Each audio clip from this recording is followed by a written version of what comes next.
Teacher of the Year.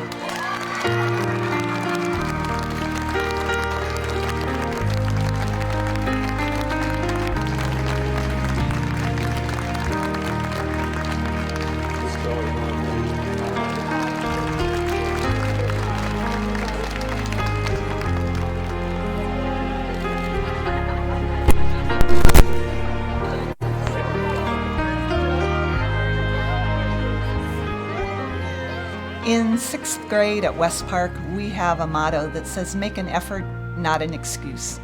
Sue Schultz, as the classroom teacher, models that in everything that she does. She works countless hours because she knows that great teaching requires extensive planning. If for some reason the students do not achieve the way Sue had hoped they would, she doesn't make an excuse for it, she doesn't blame the children, but rather she looks at herself and she holds herself accountable and she looks at what she can do to improve so that the children learn. I consider her to be the consummate professional. I feel blessed to have been her colleague and her friend, and I hope you join me in congratulating Sue. Thank you. I didn't realize it at the time, but I decided to become a teacher in elementary school when a special education class started at our local elementary school. And one of the special education students, as he passed me in the hallway, said hi. I instinctively said hi back, and my friends made fun of me for years for doing that.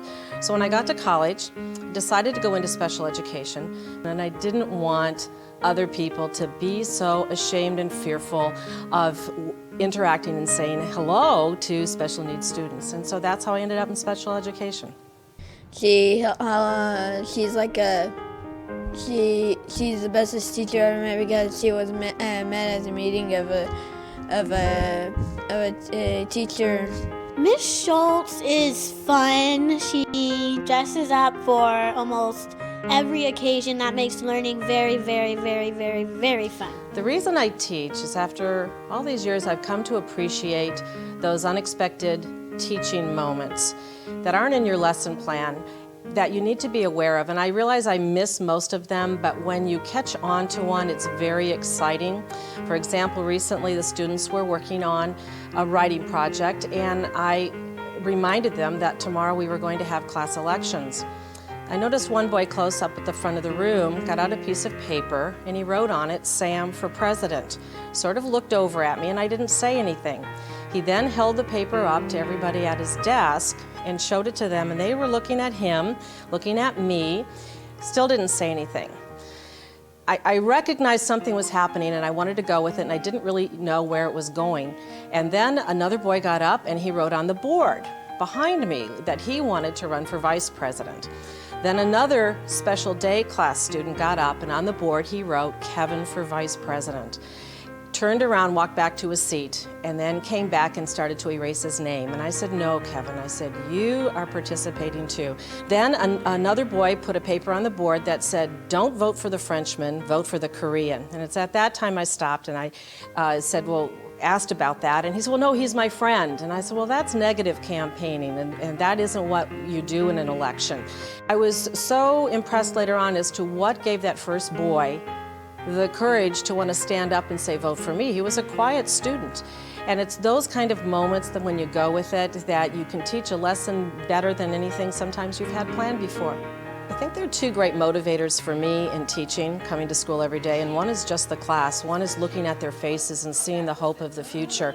One is realizing how hungry they are for education, and I realize how lucky I am to be in a profession that is so dynamic. The other part has to do with working with my colleagues. I am so fortunate that I have the world's greatest cheerleader as my teaching partner, Judy Crane.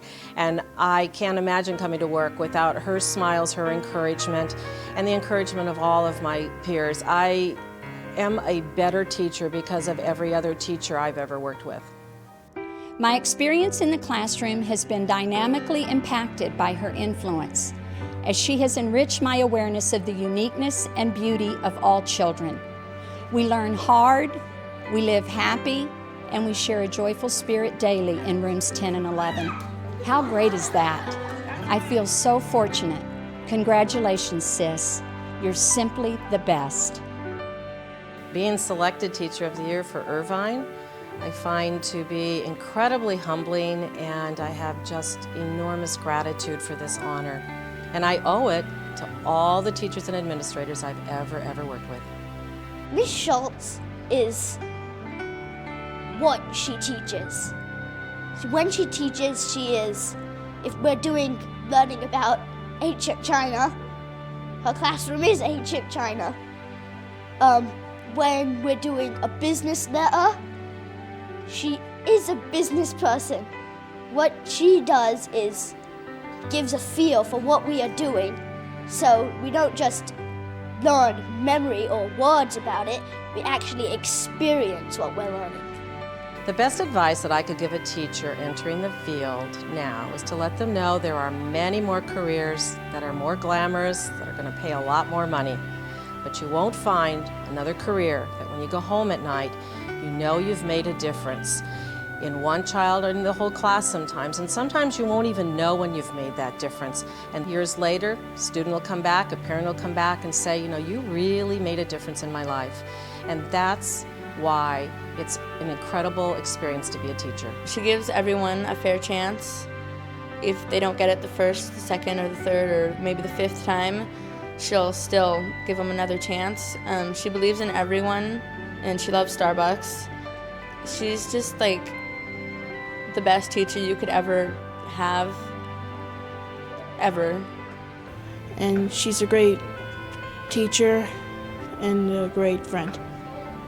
If I could describe Miss Schultz, I could just sit here for hours and hours. But the one main thing that you remember about Miss Schultz is that she will go out of her way to make your day the best day ever. Mrs. Schultz helped me to write. I would hope that my students would remember me as somebody that had really high standards, but at the same time liked to have a lot of fun, that we'd laugh every day, and that we'd work hard, and that what we learned in the classroom applied outside of the classroom. They took the learning with them out the door.